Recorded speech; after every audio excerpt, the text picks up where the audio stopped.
নমস্কার বন্ধুরা, আরএস গল্পকথায় আপনাদের সবাইকে স্বাগত। আশা করি আপনারা সবাই সুস্থ আছেন। বন্ধুরা, আজ আপনারা শুনবেন শ্রী বসন্ত কুমার চট্টোপাধ্যায়ের লেখা একটি ভ্রমণ কাহিনী, নানকানা সাহেব।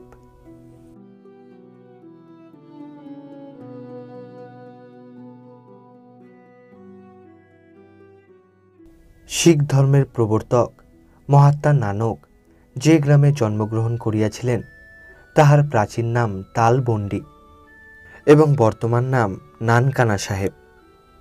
নানক জন্মগ্রহণ করিয়াছিলেন এই জন্য নানকানা, আর সাহেব একটি সম্মানজনক পদবী মাত্র। নানকানা সাহেব লাহোর হইতে 24 ক্রোশ পশ্চিমে। আজকাল রেল হইয়াছে। সকালে লাহোর হইতে রওনা হইলে নানকানা সাহেব দেখিয়া বৈকালে অনায়াসে ফিরিয়া আসা যায়। পাঞ্জাবের দীর্ঘকাল স্থায়ী নিদারুণ গ্রীষ্মকালের অবসান হইয়া আসিতেছিল। তখনও দিনমানে খুব রৌদ্র হইত, কিন্তু প্রভাত ও সন্ধ্যা বেশ রমণীয় হইয়াছিল। এইরূপ এক দিবসে আমরা নানকানা সাহেব দেখিতে যাইব স্থির করিলাম। খুব সকালে ট্রেন। পূর্বদিন হইতে টাঙ্গাওয়ালাকে বলিয়া রাখিয়াছিলাম। রাত্রি থাকিতেই সে গাড়ি আনিয়া ডাকাডাকি আরম্ভ করিল। রন্ধনের প্রয়োজনীয় দ্রব্যাদি পূর্বদিন হইতেই সংগৃহীত ছিল। আমরা তাড়াতাড়ি হাতমুখ ধুইয়া টাঙ্গাতে উঠিলাম। জনবিরল সুদীর্ঘ পথগুলি অতিক্রম করিয়া টাঙ্গা ক্ষিপ্র গতিতে স্টেশনে উপস্থিত হইল। যথাসময়ে ট্রেন ছাড়িল। আমরা পশ্চিম মুখে চলিয়াছিলাম। বামে নগরীর ঘন সন্নিবিষ্ট উচ্চ সৌধমালা, মধ্যে মধ্যে মন্দির ও মসজিদ, দক্ষিণে বিশাল প্রান্তর। নগর অতিক্রম করিয়া নগর প্রান্তস্থ উপবনের পাশ দিয়া চলিলাম। রক্তপ্রস্তর নির্মিত বিশালাকায় বাদশাহী মসজিদ দূর হইতে দেখা যাইতেছিল। যে পথে রাবি পূর্বে প্রবাহিত হইত তাহা অতিক্রম করিলাম। ইহা ছোট রাবি নামে পরিচিত এবং ইহাতে সচরাচর স্বল্পমাত্র স্রোতহীন জল থাকে। পূর্বে এই পথে রাবি লাহোরের ঠিক পাশ দিয়া প্রবাহিত হইত। এক্ষণে নদী প্রায় 1 ক্রোশ পশ্চিমে সরিয়া গিয়াছে। ক্ষণকাল পরে আমরা রাবি নদীর পুলের ওপর উপস্থিত হইলাম। রাবি সিন্ধু নদের প্রসিদ্ধ 5টি শাখার অন্যতম। ইহার প্রাচীন নাম ইরাবতী। নদীগর্ভ অতিশয় বিস্তৃত, কিন্তু তাহার মধ্যে জলধারা অপেক্ষাকৃত সংকীর্ণ।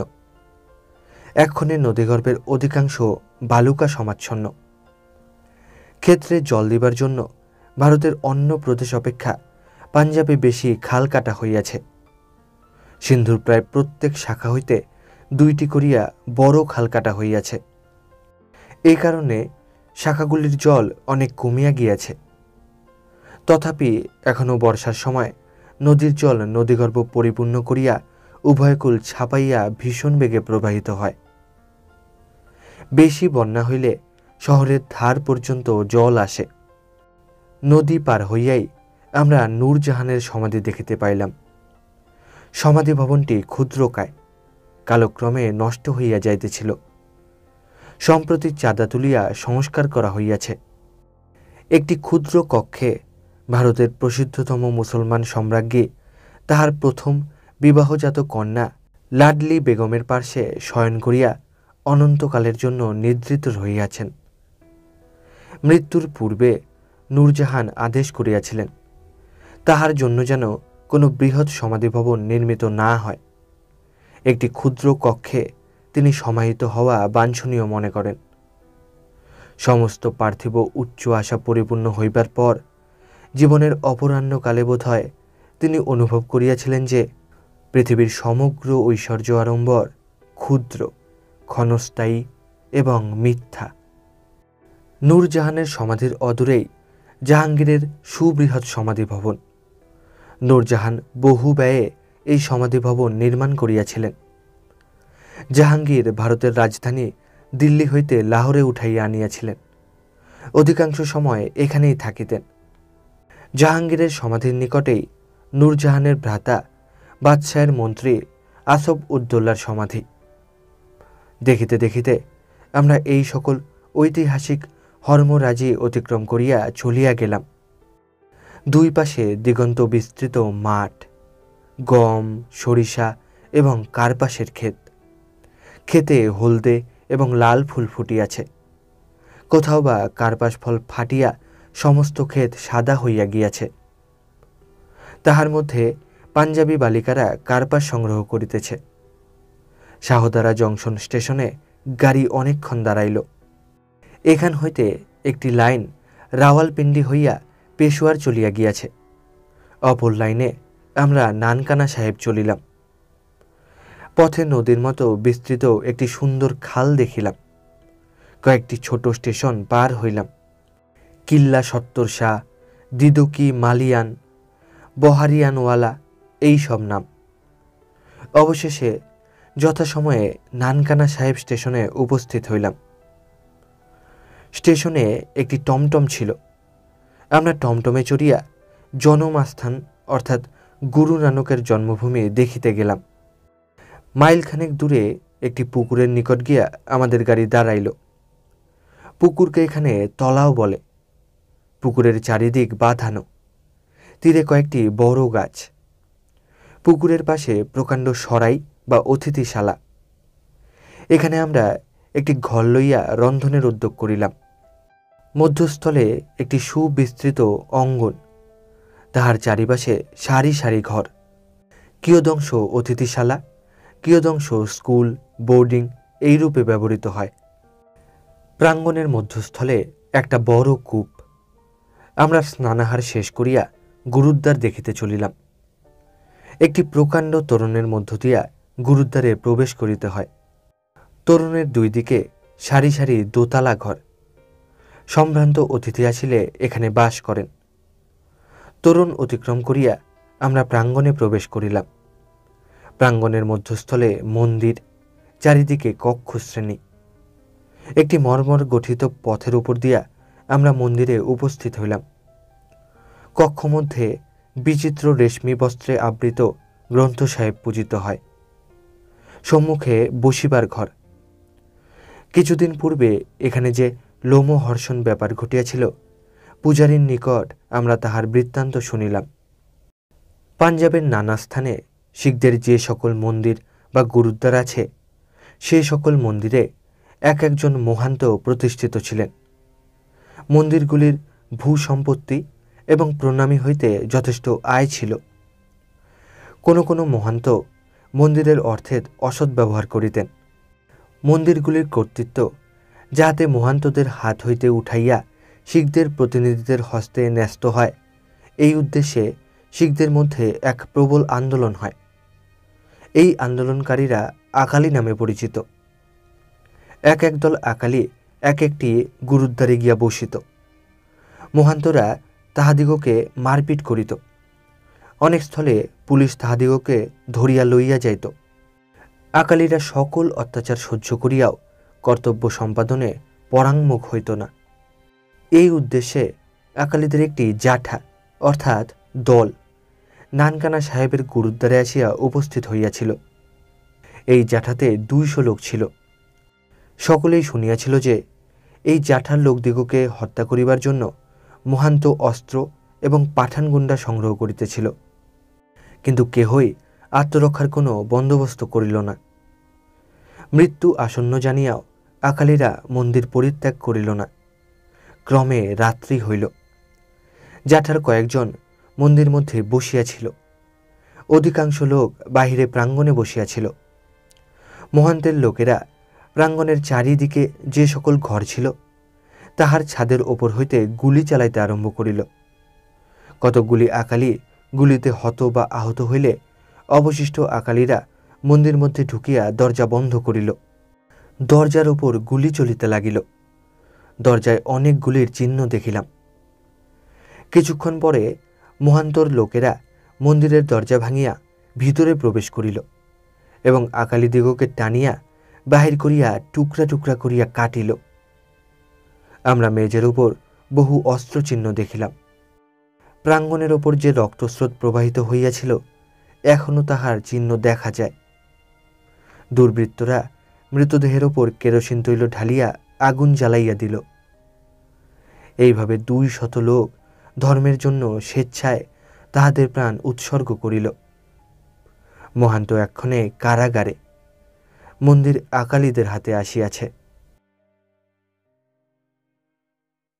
গুরু নানকের বাল্যজীবনের বিবিধ ঘটনা স্মরণার্থ এখানে কয়েকটি গুরুদ্বার নির্মিত হইয়াছে। তাহার জীবনী গ্রন্থে লিখিত আছে যে তাহার বয়স যখন 5 বৎসর, তখন তাহার পিতা তাহার হাতে একটি চিনির পাত্র এবং তাহার ওপর 5টি টাকা রাখিয়া গোপাল পাধা বা পণ্ডিতের নিকট লইয়া গিয়াছিলেন। এখানে যথারীতি পূজার পর নানকের হাতে খড়ি হইল এবং নানক লেখাপড়া আরম্ভ করিলেন। কথিত আছে এখানে পড়িবার সময় নানক অলৌকিক জ্ঞানের পরিচয় দিয়াছিলেন। নানক যে স্থানে পাঠভ্যাস করিতেন তাহার স্মরণার্থ একটি গুরুদ্বার নির্মিত হইয়াছে। তাহার নাম পট্টি সাহেব। পুকুরের পাশ দিয়া পথ, সেই পথে আমরা পট্টি সাহেব দেখিতে চলিলাম। গুরুদ্বারের মধ্যে গ্রন্থ সাহেব পূজিত হয়, অপর কোনো মূর্তি নাই। গুরুদ্বার দিবারাত্রি খোলা থাকে। পূজারী যাত্রীদিগকে বাতাসা ও ইক্ষুখণ্ড প্রসাদ দেয়। নানকানা সাহেবে অপর একটি গুরুদ্বারের নাম বাললীলা। নানক যে যোগী বৈরাগীর সংস্কার লইয়া জন্মগ্রহণ করিয়াছিলেন, শৈশবেই তাহার লক্ষণ প্রকাশ পাইয়াছিল। তাহার খেলা সাধারণ বালকের খেলার মতো ছিল না। তপস্বীদের ন্যায় যোগাসনে বসা তাহার খেলা ছিল। সন্ন্যাসীদের ন্যায় বেশভূষা করা তাহার আরেক রূপ খেলা ছিল। পথে সন্ন্যাসীকে যাইতে দেখিলে তিনি তাহাকে গৃহে ডাকিয়া আনিতেন এবং ভক্তিভরে সেবা করিতেন। নানকের বাল্যকালের এই সকল ঘটনা স্মরণার্থ বাললীলা নামক গুরুদ্বারটি নির্মিত হইয়াছে। আর একটি গুরুদ্বারের নাম কিয়ারা সাহেব, অর্থাৎ গোচারণ ভূমি। কথিত আছে নানকের বাল্যকালে বৈরাগ্যের লক্ষণ দেখিয়া তাহার পিতা অত্যন্ত দুঃখিত হইয়াছিলেন এবং বিষয়কর্মে তাহাকে আকৃষ্ট করিতে নানারূপ চেষ্টা করিয়াছিলেন। পিতার ইচ্ছায় নানক পিতার গরু মহিষ লইয়া প্রান্তরে চড়াইতে যাইতেন, অর্থাৎ মাঠে পশুদিগকে ছাড়িয়া দিয়া বৃক্ষতলে বসিয়া পরমেশ্বরের ধ্যানে নিবিষ্ট থাকিতেন। কথিত আছে যে একদিন তিনি এইভাবে সারাদিন বসিয়া আছেন। গরু ও মহিষ নিকটবর্তী ক্ষেত্রের শস্য নির্মূল করিয়া খাইয়াছে, সেদিকে লক্ষ্য নাই। সন্ধ্যার সময়ে কৃষক আসিয়া চিৎকার করিয়া গালাগালি দেওয়াতে তাহার ধ্যান ভঙ্গ হইল। কৃষক তাহাকে বাড়ি যাইতে দিল না, জমিদারের নিকট ধরিয়া লইয়া গেল। জমিদার রায়বুলার নানকের পিতাকে ডাকিয়া কৃষকের ক্ষতি পূরণ করিতে আদেশ করিলেন। পিতা পুত্রকে ভৎসনা করিতে করিতে গৃহে ফিরিয়া গেলেন। পরদিন প্রাতঃকালে কৃষক নানকের পিতাকে সংবাদ দিল তাহার ক্ষেত্র পূর্ব অপেক্ষা বেশি শস্যে পরিপূর্ণ হইয়াছে, পূর্বদিনের ক্ষতির চিহ্ন মাত্র নাই। আরেকদিন নানক গরু চড়াইতে গিয়া রৌদ্রে ক্লান্ত হইয়া বৃক্ষতলে নিদ্রিত হইয়া পড়িয়াছিলেন। বৃক্ষের পত্রাবলীর মধ্য দিয়া সূর্যকিরণ আসিয়া তাহার মুখের ওপর পড়িয়াছিল। একটি কাল সর্প ফনা বিস্তার করিয়া রৌদ্র নিবারণ করিতে লাগিল। জমিদার রায়বুলার মৃগয়া করিতে আসিয়া এই ব্যাপার দেখিলেন। সেই দিন হইতে জমিদার নানকের বিশেষ ভক্ত হইয়াছিলেন। কিয়ারা সাহেব নামক গুরুদ্বারে বসিয়া শিখ নরনারীগণ ভক্তিপ্লাবিত চিত্তে এই সকল ঘটনা স্মরণ করে। 20 বৎসর বয়স পর্যন্ত নানক তালবন্ডি গ্রামে বাস করিয়াছিলেন। বয়সের সহিত তাহার ঈশ্বর ভক্তি বাড়িতে লাগিল এবং তিনি সংসারে অধিকতর উদাসীন হইতে লাগিলেন। অবশেষে তাহার পিতা বিরক্ত হইয়া তাহাকে গৃহ হইতে তাড়াইয়া দিলেন। কর্পূরথালা রাজ্যের অন্তর্গত বিপাশা নদীর তীরবর্তী সুলতানপুর গ্রামের জয়রাম নামক এক সঙ্গতিপন্ন ব্যক্তির সহিত নানকের জ্যেষ্ঠা ভগিনী নানকের বিবাহ হইয়াছিল। তালবন্ডি গ্রামের জমিদার নানককে সেখানে পাঠাইয়া দিলেন। ভগিনী এবং ভগিনীপতি নানককে সাদরে আশ্রয় দিলেন। নানক বিবাহ করিয়া কিছুদিন সংসার ধর্ম করিয়াছিলেন। তাহার পর ধর্মপ্রচার করিয়া নানা দেশে ঘুরিয়া বেড়াইলেন। তিনি সন্ন্যাসী বেশে আর একবার তালবন্ডি গ্রামে আসিয়াছিলেন। তাহার পিতামাতা এবং আত্মীয় স্বজন তাহাকে গৃহে থাকিতে অনেক অনুরোধ করিলেন। গ্রামের জমিদার রায়বুলার অনেক বিষয় সম্পত্তি দিবেন বলিলেন, কিন্তু পরমেশ্বরকে লাভ করিবার জন্য তাহার চিত্ত নিরতিশয় ব্যাকুল হইয়াছিল। গৃহে তাহার মন টিকিল না। তালবন্ডি গ্রামে কয়েকদিন থাকিয়া বালা এবং মর্দনা নামক শিষ্যদ্বয়কে সঙ্গে লইয়া নানক চিরদিনের জন্য জন্মস্থান ত্যাগ করিলেন। নানকানা সাহেবে আরও কয়েকটি গুরুদ্বার আছে। একটির নাম তাম্বু সাহেব, একটির নাম মালজি সাহেব বা খাজনাখানা, এখানে বোধহয় জমিদারের বাড়ি ছিল। একটির নাম গুরু হরগোবিন্দ। রৌদ্রের তেজ অত্যন্ত প্রখর হইয়াছিল, এজন্য সকল গুরুদ্বার দেখা সম্ভব হইল না। গুরুদ্বারগুলি আকালীদের হাতে আসিবার পর যাত্রীদের বেশ সুবিধা হইয়াছে। আকালীরা সুন্দর বন্দোবস্ত করিয়াছে। আমরা যখন গিয়াছিলাম তখন সরাই রক্ষক আমাদের জন্য ঘর খালি করিয়া ফিনাইল দিয়া ধুইয়া দিল, রন্ধনের জন্য কাঠ দিল। আসিবার সময় আমরা বকশিস দিতে চাহিলাম, কিন্তু সে লইল না, বলিল তাংখা লই, বকশিস লইব না। অপরাহ্নে আমরা স্টেশন অভিমুখে চলিলাম। দূর হইতে দুইটি কল দেখিতে পাইলাম। শুনিলাম এখানে তুলার বীজ ছাড়াইয়া তুলার গাঁটলি বাঁধিয়া চালান দেওয়া হয়। কার্তিক মাসের পূর্ণিমা তিথিতে নানকের জন্মদিন উপলক্ষে নানকানা সাহেবে খুব বড় মেলা বসে। সন্ধ্যার সময় আমরা লাহোর পৌঁছিলাম।